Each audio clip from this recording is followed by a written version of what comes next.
แสนอาลัยสมเด็จพระพันปีหลวงไทยทั้งปวงหมองหม่นก่นร่ำให้พระผู้เสด็จสู่ฟ้าสวรรคาลัยแนบดวงใจตามพระบาททุกชาติภพปวงประชาน้อมสำนึกในพระมหากรุณาธิคุณเป็นล้นพ้นอันหาที่สุดมิได้ข้าพระพุทธเจ้าคณะผู้บริหารข้าราชการและเจ้าหน้าที่สถานีวิทยุกระจายเสียงแห่งประเทศไทยกรมประชาสัมพันธ์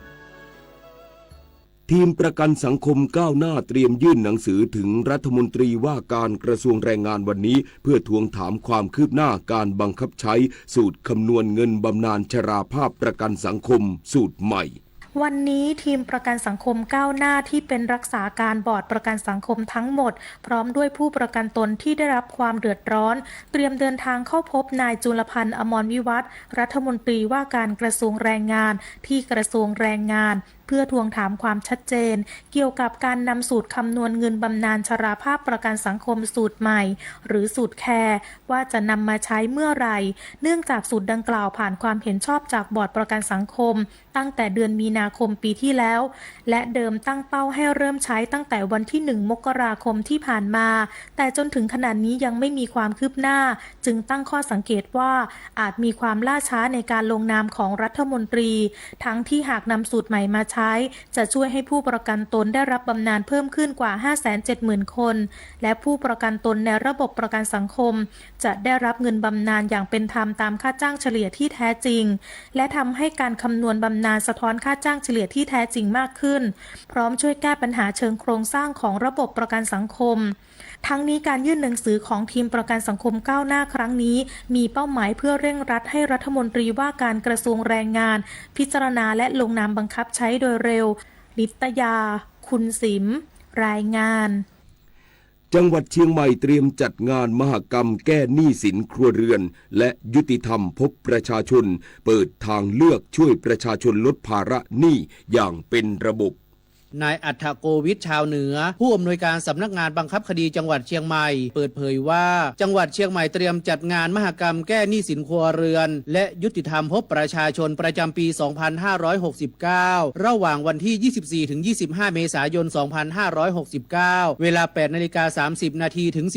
16:30 นาทีณโรงแรมเชียงใหม่แกรนด์วิวโฮเทลแอนด์คอนเวนชั่นเซ็นเตอร์อำเภอเมืองเชียงใหม่สำหรับการจัดงานในครั้งนี้มุ่งเน้นการแก้ไขปัญหาหนี้สินครัวเรือนโดยนำกระบวนการยุติธรรมเชิงสมานฉันท์และการไกล่เกลี่ยข้อพิพาทมาเป็นกลไกสำคัญช่วยลดภาระหนี้ลดค่าใช้จ่ายและลดความขัดแย้งที่อาจนำไปสู่การดำเนินคดีพร้อมทั้งส่งเสริมความรู้ด้านสิทธิหน้าที่และวินัยการเงินแก่ประชาชนโดยมีกลุ่มเป้าหมายได้แก่ลูกหนี้กองทุนเงินให้กู้ยืมเพื่อการศึกษาหรือกยศประชาชนที่มีภาระหนี้สินประเภทต่างๆภายในงานจะมีหน่วยงานจากภาครัฐสถาบันการเงินและภาคีเครือข่ายร่วมให้บริการแบบครบวงจรเพื่อให้ประชาชนสามารถแก้ไขปัญหาหนี้สินได้อย่างยั่งยืนคมสันต์คำวงทีมข่าวสวท.เชียงใหม่รายงานกรมการแพทย์แผนไทยและการแพทย์ทางเลือกเดินหน้ามาตรการเชิงรุกใช้ระบบ Medical Cannabis GIS ปักหมุดร้านจำหน่ายกัญชาทั่วประเทศเพื่อควบคุมให้ใช้ได้เฉพาะทางการแพทย์เท่านั้นนายแพทย์เทวันธานีรัตน์รองอธิบดีกรมการแพทย์แผนไทยและการแพทย์ทางเลือกเปิดเผยว่าได้เร่งดำเนินการจัดระเบียบการใช้กัญชาอย่างเป็นระบบและรอบด้านเพื่อจำกัดการใช้เฉพาะการแพทย์เท่านั้นซึ่งในระหว่างการดำเนินการตามกระบวนการทางกฎหมายที่เกี่ยวข้องได้นำเทคโนโลยี Medicine Cannabis GIS หรือ MCGIS มาใช้กำกับดูแลร้านจำหน่ายสมุนไพรควบคุมหรือกัญชาที่ได้รับอนุญาตระบบดังกล่าวช่วยตรวจสอบสถานะร้านว่ามีใบอนุญาตถูกต้องและเปิดให้บริการจริงประชาชนสามารถเช็คพิกัดร้านถูกกฎหมายได้ผ่านทางระบบออนไลน์เพิ่มความมั่นใจในการใช้กัญชาทางการแพทย์ขณะเดียวกันยังช่วยให้เจ้าหน้าที่ติดตามและควบคุมร้านค้าได้อย่างใกล้ชิดประชาชนสามารถตรวจสอบข้อมูลสถานประกอบการและแปลงปลูกที่ได้รับอนุญาตตามกฎหมายได้ทางเว็บไซต์ cannabis.dtis.moph.go.th/dashboard-dev หรือสอบถามข้อมูลโทร 025917007 ต่อ 3706 นฤมล อุดมพร รายงาน รู้ปิดรู้ใช้ร่วมใจประหยัดพลังงานจบข่าวบุญมาศรีมาศอ่านรับฟังข่าวครั้งต่อไปเวลา 7 นาฬิกาติดตามข่าวที่นำเสนอไปแล้วได้ที่ www.thainews.prd.go.th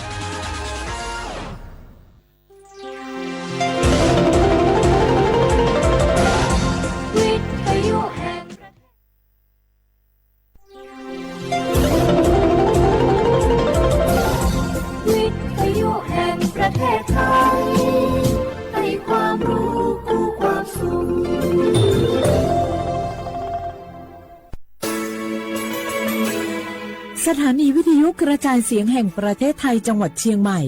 AM 1476 กิโลเฮิรตซ์สถานีวิทยุภาคภาษาชาติพันธุ์แห่งเดียวในประเทศไทยที่มีความทันสมัยเชื่อถือได้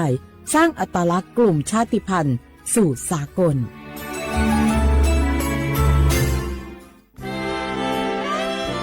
ตลอดประวัติศาสตร์ของชาติไทย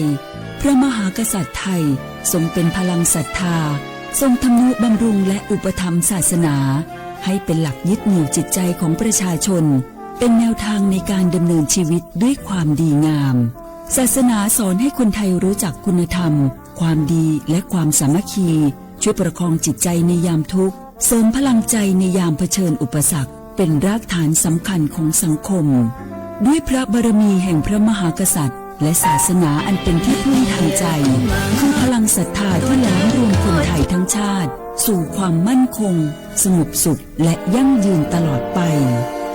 ร่วมเสริมสร้างความรักในสถาบันหลักของชาติโดยสำนักงานประชาสัมพันธ์ที่ 3 กรมประชาสัมพันธ์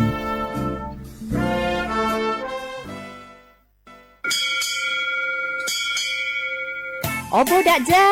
โอเมชเปอร์เหมอซุงคาก็ว่าย้อซองโอดูธรรมาสถานีวิทยุภาษาชาติพันธุ์แห่งเดียวในประเทศไทยทันสมัยเชื่อถือได้แล้วพบกันที่สวทเชียงใหม่ AM 1476 กิโลเฮิรตซ์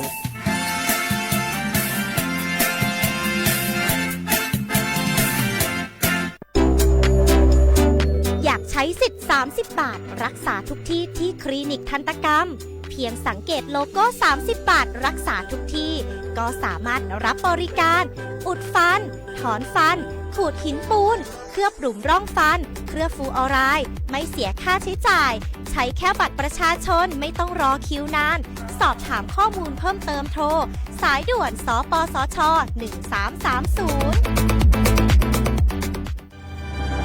คนไทยทุกคนหากเจ็บป่วยเข้าข่าย6อาการฉุกเฉินวิกฤตถึงแก่ชีวิตใช้สิทธิ์ยูเซปรักษาโรงพยาบาลที่ใกล้ที่สุดได้ทุกที่ไม่เสียค่าใช้จ่ายเพียงยื่นบัตรประจำตัวประชาชนแจ้งใช้สิทธิ์ได้ทันทีสอบถามเพิ่มเติมโทรสายด่วนสปสช1330ตลอด24ชั่วโมง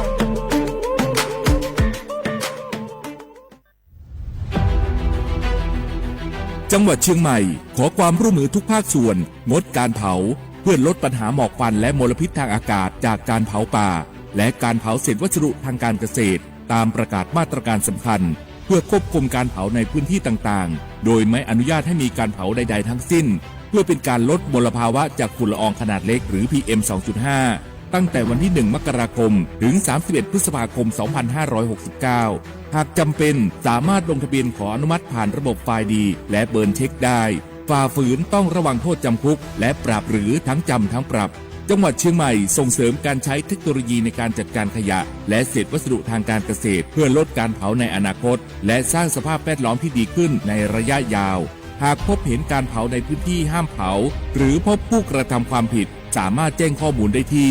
053-112-808 หรือ 191 ตลอด 24 ชั่วโมง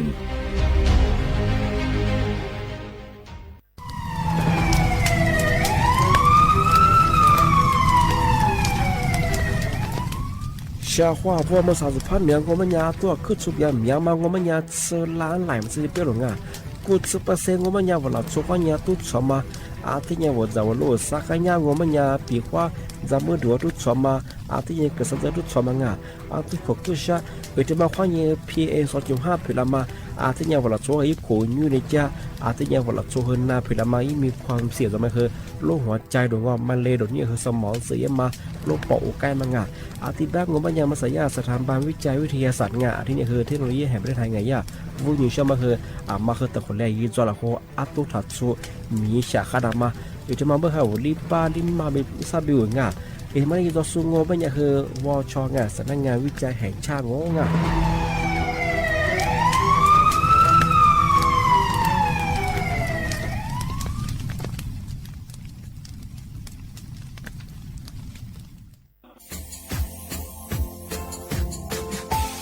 ชาว่าบราวัฒมาปีใหม่อาทิตย์ซึกตาจินชามองมันยังไงอามุสาจังหวัดเชียงใหม่ควายถึงมาปีใหม่ปากไก่ฝรั่งอ่ะที่5ที่นี่ของพวกควายยิงว่า5 3次ที่นี่สังเกตคนอยู่ตรงนี้โฉดซึกกูขวางอ่ะมาคืออาตุทัดโซดอกกับปากกับเมียนเบสเปียลุมีโดขยันโดอาชิเปดอกสัตว์ความแบบดิต้มแบงอาตุทัดโซบรังอาทิตย์ยาวพื้นที่หรือตัวจางงูเป็นยังก็ยากระบบไฟดีควายนี้มาอนุญาตอยู่ไม่คือมาคืออาตุทัดโซดอกอาทิตย์ยังปีความว่าตุสองงูเป็นยังฝ่าฝืนยังคือกลุ่มหมายละชัวยาชัวยาโซดอกอาทิตย์บ้างงูเป็นยังมาอาตุชัวอาตุเบียพะมัวงูเป็นยังอาวุธโทแจ้งศูนย์อำนวยการแก้ไขปัญหาหมอกควานอาทิตย์ยังคือฝุ่นละอองมาคือจังหวัดเชียงใหม่ยี่เบอร์โทรงูเป็นยัง053อาทิตย์112808หรือที่มางูเป็นยังสำนักงานประชาสัมพันธ์จังหวัดเชียงใหม่ก็ยังดีปีมากทีเดียวประกาศอยู่ฝรั่งอันนี้ประกาศมาก็ตะวันเลยยืนจอละฝรั่ง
เ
你自己不能那米秘密起来起来的路边马匹来在里我能过的你妈妈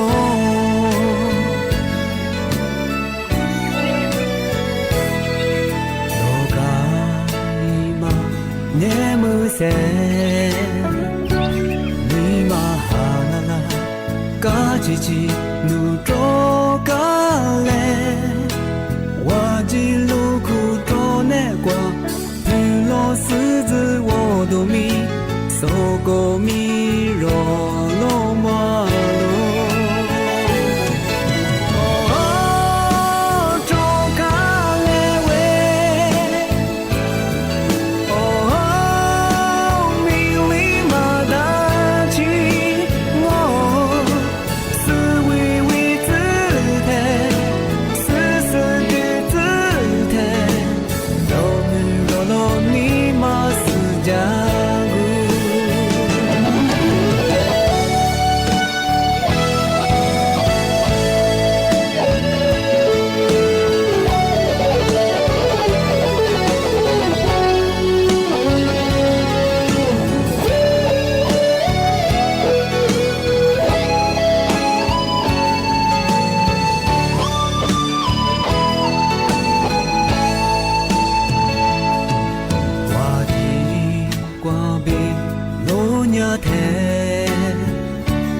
เชื่อว่าเวลาข้า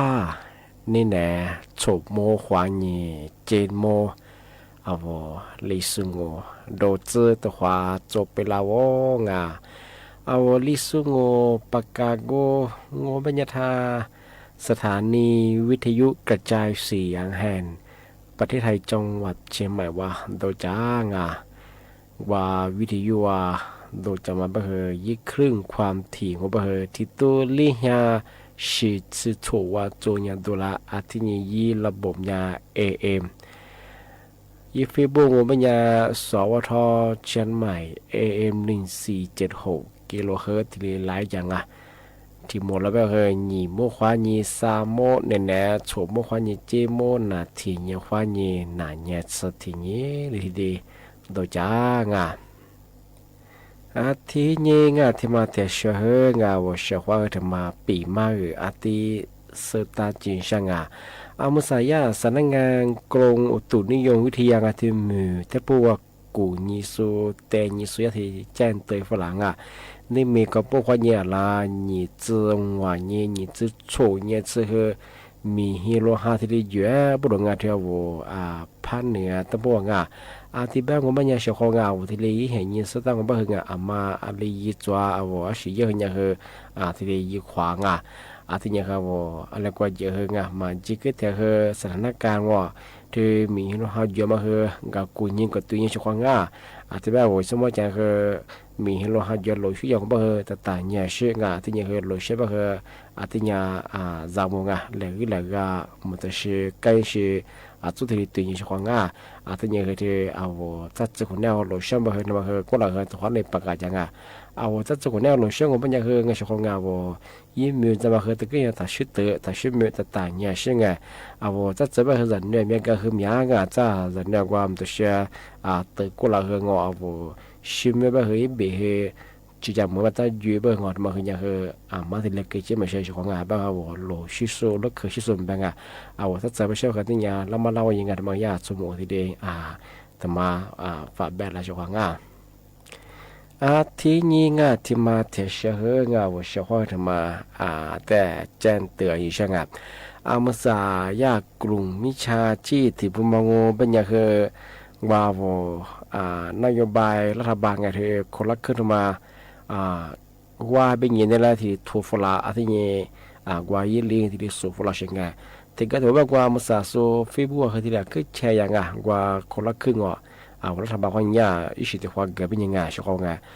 ทำไมยังคือยี่ข้อมูลยังคืออาจจะสมังมาคือถัดยุจาเนี่ยละมาโทฟลามาว่าถ้าฟลาเนี่ยยี่ลิงสุฟลาเนี่ยยี่ดีเนี่ยคือมีสมัยยี่งออาจจะเป็นนูว่าเป็นยังไงชอบไงมาคืออาจจะเนี่ยละมาละวันยี่ชอบไงมาใส่เป็นคือกลุ่มมิชาชีหลงงอหลัดสมัครข้าสุบยินนโยบายรัฐบาลที่แต่ละอย่างเอาละคือกลางวันเนี่ยเจ้าหน้าที่รัฐบาลเป็นยังว่าก็เลยยิ่งเจ้าที่เจ้าไอ้ข้อมูลเดียวมาคือมีอะไรช่วยกันมาคือตัวอย่างสมองมาสับกันแต่ก็ดูว่าสุดท้ายนี่เกือบมองว่าใช่ยังมาใส่ยังไงมาคือยี่ข้อมูลอย่างคือรัฐสมังปีกว่าโซรัฐบาลก็ยังสประกาศว่าคือว่าช่วยงานของที่ปีบ้างมาอย่างคือใครมาใส่ยายี่ข้อมูลยี่ปองมาคือตัวเชงปีข้อมูลอย่างที่มาติดเชื้อปัญญาสำนักงานตำรวจงานมาคือมีชีพมาคือยาปีมาประกาศจ้างมาใส่ยากลุ่มมิชาชีแบบมังโง่เป็นอย่างคือยี่สิบตัวจองล้านเงินกว่ายาตัวคือสุดแล้วคือตัวที่คือลาดงที่เป็นอย่างของมาคือจามฟาตางก็ลาตัวโดนหลอกยูโง่แบบตัวโซ่ตัวคือแต่เป็นยี่สิบตัวคือจริงมาคือทุกสมุทรสาครมาใส่แห่งยิงโง่มันยากลุ่มมิชาชีพแบบมันยาคืองอนหนุนยาเจ้าหน้าที่กรมมาทมาเบงเงี้ยหลงในด้านกุลีเจ้าที่เจ้าหลงแต่ก็ต้องไปโน่วันนี้เจ้าหน้าที่ธนาคารเบงยังมาใส่ในละว่ายี่โปรโมชั่นยี่สิทธิ์มาเกิดเป็นยังไงที่ถึงมาเป็นยังไงมาสัญญาธนาคารคนนี้ทำมาใส่โนบัญชีว่าฟุตบอลดูอย่างมาคือผิดปกติแย่เป็นยี่ตัวสอยอาจจะเป็นยี่รหัสบัญชีหลงรหัสวันนี้เดี๋ยวมาคือส่งฟลาเป็นยังไงที่สิ่งนี้คือมีสิ่งนี้ที่ว่าแบบคือยังคือยี่ข้อมูลเดี๋ยวไม่รหัสเดี๋ยวมาคือจ้าที่มาคือจำมองที่ถึงบางเป็นยังคือจะสุดจะมาว่ามาดูผู้บอกมาโอ้ก็แต่คือมาคือจู้กับกุญแจกับเชียงแต่ก็ดูมันจะเสื้อคือข้านี่ยี่ผีเยี่ยเป็นยังคือผู้บอกที่ชอบเลี้ยอ้วนยังไงผมมันนั่นยิงทำมาคือแล้วก็ด่าที่ส่งมาชงผมมาคือบอกว่าผู้ดูโจ้คือแค่ผู้บอกอ้วนมันจะยังไงผู้บอกอ้วนไปเดี๋ยวสุดท้ายไปเฮนู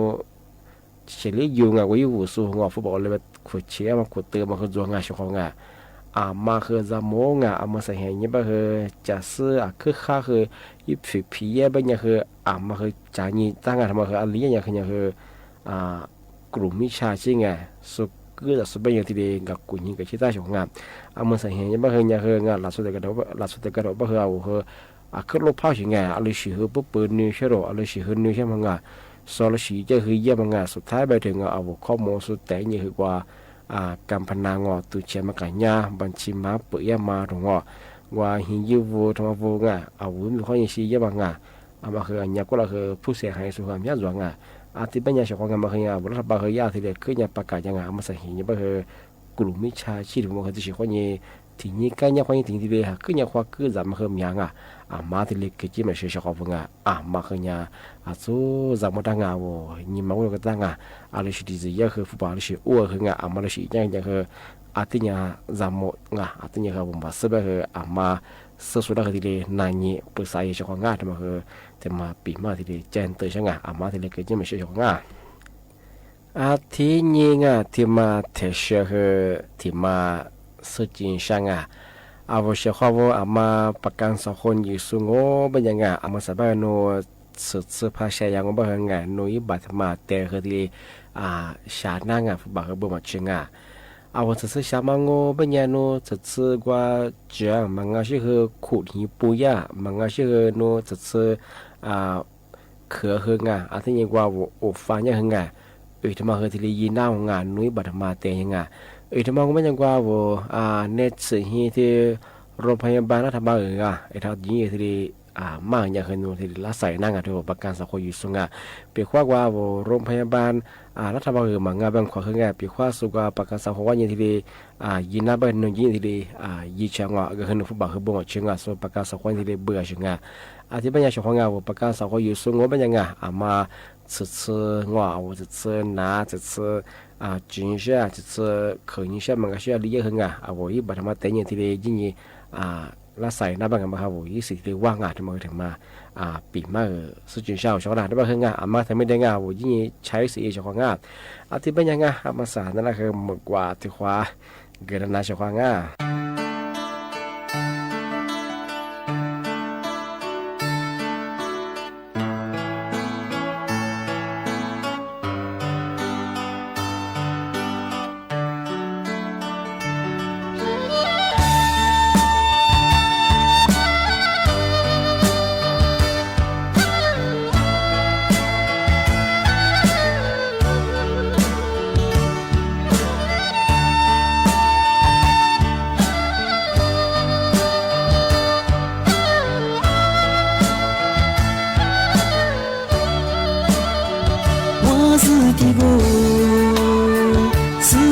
的是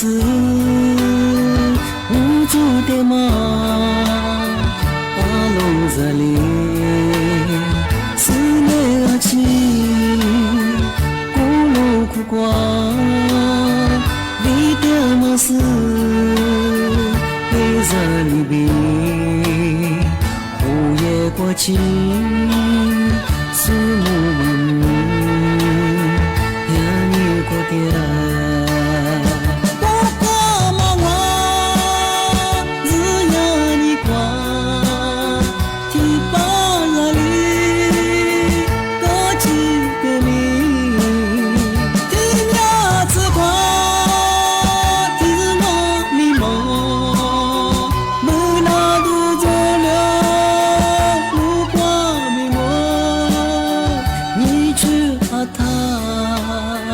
里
ากกาอย่างอ่ะเมืองสับเฮอโวคือจังหวัดเชียงใหม่ว่าอย่างที่ได้ขึ้นอย่างประกาศอย่างมาคืออัตโตคือถัดสู้เป็นยังไงมีความชอบแบบยิ่งกันแล้วก็จำแบบงานจะก็จะบางทีนึงอัตโตมาเกิดช่วงมาพัดส่งก็ไม่อยากคือสู้สื่อเนี้ยสื่อสองโง่พอจะมุ่งในบริเวณนี้สู้ว่ากลุ่มหมายทั้งหมดที่แยกชิงอันนี้เป็นยังไงมาอิจฉาเราคงว่าตัวมาช่วยบริเวณยี่หมอกควันว่าพี2.5มาคือมาโจนี่แหละชิงปีว่าตัวก็มาช่วยบริเวณยี่หมอกควันคือมีงบริเวณความผู้ชิดด้วยความผู้ชิมยามาว่าต้องคุยเชื่อมาบริเวณมลพิษตัวชิงยี่ดูจะบริเวณว่าช่วยบริเวณว่าวิสุมาจะบอก想หาบริเวณว่าที่ชื่ออะไรบริเวณจะกูเดี๋ยวกูมีคนยุบปอคือมาคือเบี้ยบริเวณเมื่อก็เลยบริเวณชุดนี้คือมาค้ากินอะไรช่วงงานบริเวณจะมาปีมางอะไรบริเวณมาคือตัวส่วนของที่ยังไงทำไมจะเชื่อว่าไม่ยังคือย่าที่มีแต่พวกกุญยิสูเต็งยิสูทำมาเจนตัวฝรั่งนี่จื้อสายยี่ห้อยังคือนี่จื้อหวานยังไงที่ลีหาคนนั่งเส้นเนี่ยก็พวกว่ายังคืออะไรนี่จื้อหวานยังไม่เคยน่าสูญเงินซึ่งมาคือผ้าเหนือตะปูที่จอผ้าตะวันออกกลางคือยังคือมีฮิโรฮาที่จัวบ้างมหาเลี่ยมมาหัวสุดเจ้ามังที่บ้านผมเป็นยังปีข้อมหาเลี่ยมก็คือลีจำว่ามังยี่วุฒิมังโง่เป็นยังหิมตัวเชื่อคือหลังคาคือกับกูยิ่งกับเช่นอะไรมาอีกคุยอะไรเบี้ยก็คือไม่ชักเกิดอีกของนี่มาถึงมังโง่เป็นยังคือปีข้อมีฮิโรฮาคือพอจีบว่าซื้อที่เตจะมาถัดจางที่ว่าซื้อป้ายดับมอดิชิวประเทศจะไม่ใช่งานทราบปีข้อซื้อประเทศจะยึดป้ายประเทศจะว่ามีก็พอจีบว่ายึดป้ายมาคือชิคุเรียมาดงซื้อเบียร์ซื้อแล้วก็คนเลยไปกันว่าเราจะได้นั่งที่ถึงบางวันเป็นยังไงที่ว่ามาหาวิญญาณเจ้าว่างว่ากับปากกับยาดูอย่างคือตัวอยู่มาดงว่าโทรศัพท์ยังมาคือถ่ายยี่ปรงานมาอย่างอันตรายยังเรียนมาถึงบางงานที่ว่ามีจะสู้งเป็นยังไงปีข้อที่ยี่สิบสามยี่ข้อยังไงยี่สิบวันยี่สิบมีให้เราหาจะบางงานว่าที่นี่จะว่าเราล้ำมาเบียดมางานว่าที่ป้องกันจอบไปถึงว่ามาถึงบางวันเป็นยังไงอะไรตัวเยอะว่ายี่ข่าวสารที่มีเราเขาจะมาคือกับกุญยิงกับเช่ตลอดที่นานๆยังไม่ใช่พื้นที่เราจะว่าสุดที่ปากกาอย่างอะไรบ้างยี่สิบสามยี่ข้อยังไงยี่สิบวันยังไงช่วงงานมาคือที่เนี่ยฝ่ายร่างกายมาคือยังคือมีเราหาที่เยอะบ้างที่ยังช่วงของธรรมะแต่ช่วงก็คือที่ถิ่นมาที่มันก็ไม่ใช่เท่าว่าประกันสังคมอยู่สูงประกันสังคมอยู่สูงไม่ใช่คือปีว่าโนซื้อเช้าบ้างว่าซื้อเจอมันก็ใช่ว่าขุดหิปูยาหลงมันก็ใช่ว่าฟันมาซื้อเขือบ้างที่มันก็ไม่ใช่โนยิบบัตรมาแต่ยังไงว่าโรงพยาบาลรัฐบาลยี่ที่ได้ใช้สิทธินั่งบอกให้หมดเชื่อของที่นี่ปีข้อว่าโรงพยาบาลรัฐบาลมันก็บ้างไงปีข้อยาที่โครงการที่ประกันสังคมที่ได้เดี๋ยวรับบ้างไงว่าเขายิ่งที่ได้ใช้สิทธินั่นเป็นยังไงแต่ก็เขาบอกให้หมดเชื่อมายาประกันสังคมที่ได้เบื่อบ้างที่บ้างยังที่ประกันสังคมอยู่ซึ่งมาปีข้อว่าจะสนาบ้างไงถ้าจะร่างมียิบแต่ยังคือว่าในสิ่งที่ได้ใช้ยังมาคือ20เรียกว่างแต่ก็ว่าสมมติซื้อยังคือว่าประกันสังคมว่าจะขึ้นสักคนจะมาซื้อมือสายซื้อไปยังไงว่า20มาเปิดฉะนั้นมางานที่มาคือยังคือมาซื้อส่วนที่ปีมางอะไรแบบที่ประกันสังคมอยู่ส่วนพวกมางจะต้องบอกว่าฉันเชื่อว่ายังไงจะซื้อนะจะซื้อบดีจ้าบ้างหรือยังคืออีบัตรมาแต่ยังคือที่ใช้สิทธิยีน่างานมาคือยังคือนอมยาควาชาคือยังคือชนะใช่ไงมาอีบัตรแต่ยังไงว่าที่โรงพยาบาลรัฐบาลจะมาปีมากที่ยังช่วงธรรมะที่ช่วงบัญญัติคืนาราแบบช่วงมาสาธุยาสู่จังหวัดเชียงใหม่ว่ายังที่เรามีจะสู้มาคือมีฮะบาคือตัวถ้าเกิดถ่ายรถโซ่ตัวรถโซ่บริเวณมาพัดส่งก็ไม่ใช่คือคนละคนได้ปีมาเพียงปีความเจ้าหอมแต่เชียงว่ารัฐบาลก็ยังยี่โครงการ20มามีจะช่วยยี่จ้าเป็นไงคือมาว่าที่เกินนะเป็นยังไงอะไรหยิบโคตรสิ่งมาคือความที่ปีมาอย่างงั้นมาสบายโซยาโซขึ้นอย่างที่เข้มข้นยังไงเข้มว่าอย่างช่วงไงมาคือตัวส่งตัวสบายคือบอกความหยาบเป็นยังไง ที่ยังมาสามารถแยกมาคืออะไรเหตุว่ายีกูจะเปอร์เซ็นต์มันยังคือกับเบียกว่าสุงไงที่ชาวต่างชาติซุ่มแบงไงที่ยังคือนักท่องเที่ยวสุดคือเอาถ้าเป็นกับเบลามาคือที่ยังเงียบประดุงไงอย่างถือว่าอีข้อมูลสำรวจยังเงาะ80พอยี90%ยังคือกับเบียกว่าสุงยังคือมันยังหล่ำเปื้อไปถึงไงใช่ป่ะคือหมอกความยาเช่หมอกความยังไม่คือไงมันคือเอารายได้มาคือมาโจงไงช่วงไงอาจจะเป็นไงมาคือยินดีเราควรจะความง่ายที่เป็นยังไงนะคือมาซะมากกว่าตัว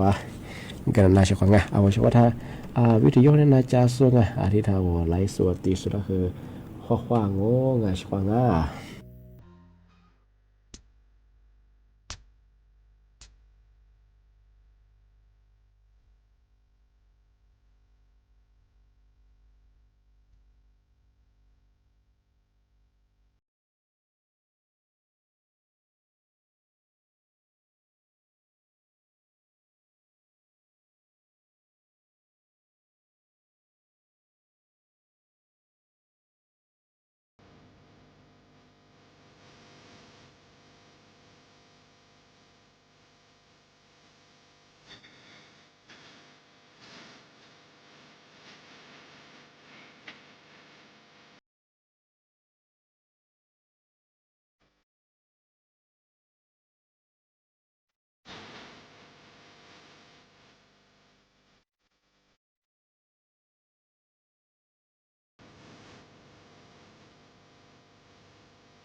เอาไว้ข้อมูลมากกว่าเดฟลาโซที่ยังมากกว่าโซฟลาโซแล้วคือบ่มงที่ยังไงจะมาแต่เชื่อกันนั่นแหละคือมาสุดจริงใช่ไหมมาคือจะมองชมกันเดี๋ยวมาสามารถไปคว้าหัวกว่าระบบออนไลน์เขามีฟุตบาป้ามังมาสายยาอีกข้อมูลมาตัวไง อามาสันยาอีเพจมาจงไปคือตบะคือยาเจนตัวฝรั่งงานว่ายาฟุบาเธอฟัวป้ามังไงอามาสายาอีเพจมาฉันมาคือว่าเงินหยวนไงมาคือผับฟัวมาคือผับฟัวจงมาคือมีปลาไปสิไงยาอีข้างเงอมียาเกือบไปสิไงมียานี่สู้มัวบางงบางอย่างเธอยามันเป็นไงยี่วุฒิมันเป็นว่าบ่หอโฆษณาเยอะสิไงว่าฟิบัวที่เลยพูดได้ไงผู้บาที่เอาคือผับฟุ้งไงเงินหยวนมาคือที่เลยปลาสวยไปสิไงที่นี่คือยิบถึงว่าไปคือขึ้นยังข้างว่าที่ไปยังในปีขั้นยิบถึงที่มีส่วนช่วยเป็นหัวกระเทียมฝรั่งไปสิไงมาถึงมาว่าที่นี่ปีขั้นหัวไปคือผู้บ่าย่าคือนี่แหละมาลี้วงที่นี่คือว่าหัวเขาป้าบอกไงที่ยาบัญชีมาคนเดียวแล้วหัวปลามาคือมาซึ่งมาคือจำมงที่ที่มองก็เป็นไงมาคือเอาที่ที่ไปเยอะเป็นไงยี่มีความเสียมันไงขึ้นยาจงเอาหัวเป้าเขาเป็นไงเอาข้อมูลสูคือเตียมาคือจงที่นี่คือเอาว่าสุกุมใหม่แล้วจะมาคืออะไรที่ดีดูน่าไปถึงไงมาคือจำมงที่เป็นอย่างชงเอาหัวที่คือพับฟุ้งแบงไงเอาก็ลิบฟุ้งแบงสิบฟูที่โรงงานว่าที่ออนไลน์เขายังพาเป่าเขาจะคือมาขยันเต้กับกูยิงกับเช่งมาสับแบบโน้สมปีความทรงหน่วยงานกับแบบยินดีที่ตุกกับแบบไงที่มาคืออันนี้ยังคือใจยิงกับมาคือมันก็ว่าว่าสู้ผิวก็ถึงก็สึกกันเนี่ยอันนี้ยังคือกลุ่มวิชาชิงเราสมัครขาส่งที่กูรับไปถึงไงถึงก็เดี๋ยวแบบคือเอาหัวบ่าสู้บุตรล่ามันหน่วยงานกับที่ติดกับมาที่ตุกกับแบบคือที่ติดกับมันต่อไปไงปกติอู้ไปเลยสุดท้ายแบบไงสู้แน่มาเป่าโซฟุบอกว่าเลยแบบสุดที่แล้วขวดเตือนเฉียมาคือโจงที่ข้อยังจะบอกว่าระบบออนไลน์ข้อนี้ผู้ว่าที่ปาสบอกอย่างคือยิ่งมีความเสี่ยงขึ้นจวงว่าขึ้นยังมีเชื่ออันตรายยังที่ไปยังที่มาคือเจนตัวฝรั่งปีข้อนึงผู้ว่าบางเชื่อว่าไงที่มาสับแบบสุดว่าธนาคารว่ามันก็เชื่อว่าสุริยสถานการเงินชื่อผู้ว่าปากุจวงนึกว่ายิ่งที่ปาสุเชิงว่าที่ออนไลน์ข้อนี้ป้ามันยังคือขึ้นยังยี่มีโอกาสยังคือกูปัสสาวะคือไงมันคือมีเชื่อถึงไงกลุ่มมิจฉาชีพคืออย่างที่แบ่งเงินเฉพาะเงินฟุบาฝรั่งฝุ่นแบ่งว่าเงินดอลลาร์แบ่งเงินยวนแบ่งเงินลิชิถึงไงพอป้าบอกยังคือที่เนี่ยจำมันปีว่าโดมีความเสี่ยงมาจุดที่ไม่ใช่เบิ่งไงว่าธนาคารมันก็ใช่ว่าโซยาพวกปากว่ายี่นกกระดิ่งยี่ปังเชิงไงเดี๋ยวว่าระบบเอาเราก็ยี่ป้าสมเนี่ยคือขึ้นเนี่ยมีเชื่ออันตรายยังแต่มาแต่เชิงก็คือที่ถึงมาไม่ยาการไฟฟ้าคือมาแจ้งเตือนผู้รับชของไงมาสาธิตยาล่าสุดที่ผู้บัญชาการเมื่อไงงนเนี่ยเจ้าหน้าที่การไฟฟ้าเป็นยินดีว่ายี่มิเตอร์รุ่นใหม่มาที่ปากเป็นอย่างนั้นได้โทฟลามันก็ชื่ออีกหลายคนยินดีว่ายี่ลีโซฟลาอย่างไงนั่นว่ายิงใจจะมาหุ่นจงผิวข้างนู้นเจ้าของบ้านเป็นไงนู้ยี่สิบห้าเปอร์นั่นว่ายี่ลีว่าโซฟลาอย่างยินถือนี่คือยิงใจเยอะไปเช่นไงนู้พายเยอะไปเส้นไหนแบบเส้นไหนมันก็ชื่อว่าเยอะไปคือนั่นได้มิเตอร์ตัววาริชิมาปั่นเรือเป็นยังไงมาคือจำง่ายทำไมยากคือไทยญี่ปุ่นว่าคือเจนเตอร์ฟลายบางวันทั้งหมดบ้านนะเขาที่ปีมากไงทราบปีความว่าแต่ก็ได้ว่าพัชจิโซบ้าคือเนี่ยคือบุกที่ดีสุดบ้างว่าโอ้มาคือกูถึงเนี่ยที่บ้านเนี่ยคือบุกคือที่เนี่ยจำว่าชอบไงปีความว่าที่ชีพัชจิโซบ้างยังไงโน้ตก็มาแน่ใจก็มาแต่ก็มาซึ่งบ้างยังไงมาฟ้าชีบ้างคือไงโนวายาสำนักงานการไฟฟ้ายี่สิบติดต่ออยู่จังไงนกกระดิ่งมีงานว่าระบบออนไลน์เขาอย่างโซที่ทุกฝรั่งอีไลฟ์ความแบบฟิวเขาอย่างที่ติดต่อบ้างคือเนี่ยคือทุกบ้านคือพิวกันเนี่ยคือกลุ่มมิจฉาชีพคืออย่างมาคือลำมองงานแต่ยุ่งใจชอบงาน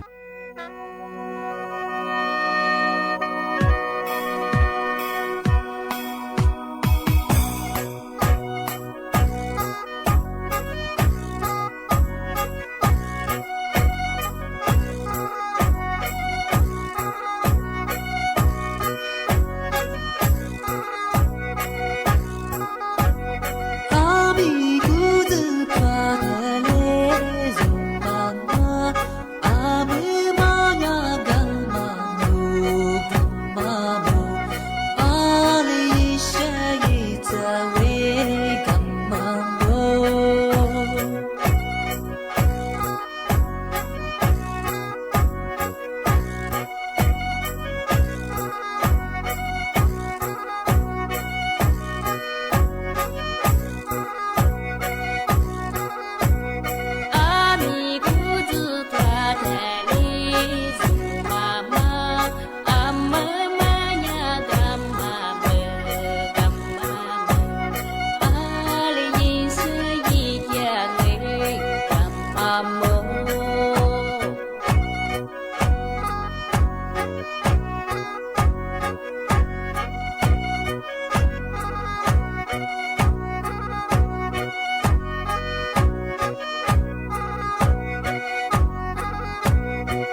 ต่อไปเสนอข่าวซึ่งมีหัวข้อข่าวดังนี้